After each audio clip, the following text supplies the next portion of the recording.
So in this video, I'm going to talk about how to create a stained glass effect on your plate. I have already transferred my image from paper onto clay. I initially cut it out and centered it,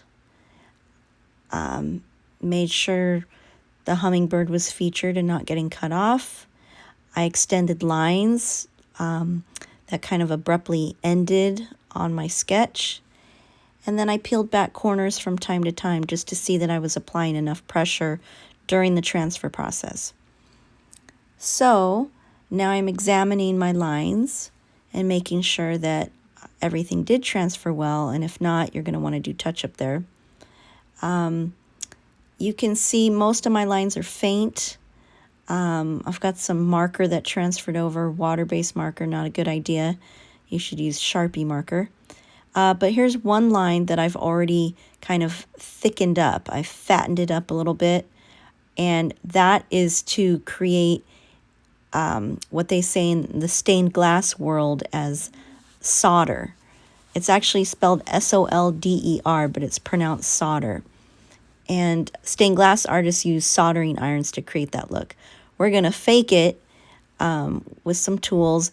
I actually don't recommend using these tools. They're too skinny, too pointy.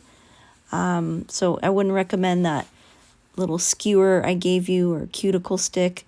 Instead, opt for something a little fatter, because the whole purpose of this is trying to widen your lines.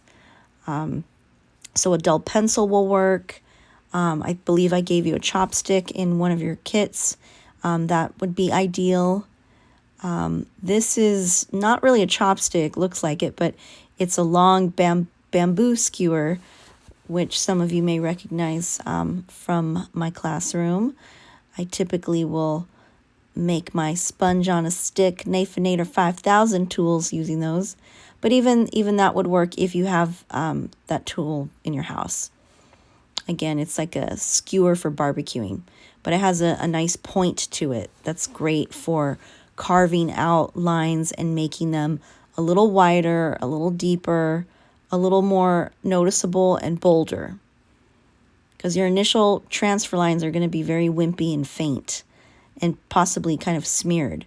So this is basically like a cleanup technique. We're kind of cleaning up the lines, but at the same time we're really like accentuating them, enhancing them.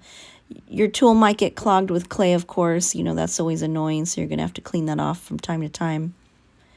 But you can see here I'm trying with a steady hand to carve some straight lines and carve them deeper and wider so that they are more noticeable. And so this isn't difficult, but it might be a little time consuming just to go over all your lines.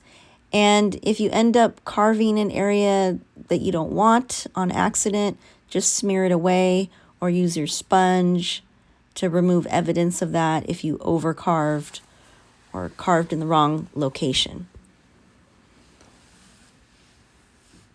And so now it's just a matter of going around and round and tackling every line you transferred.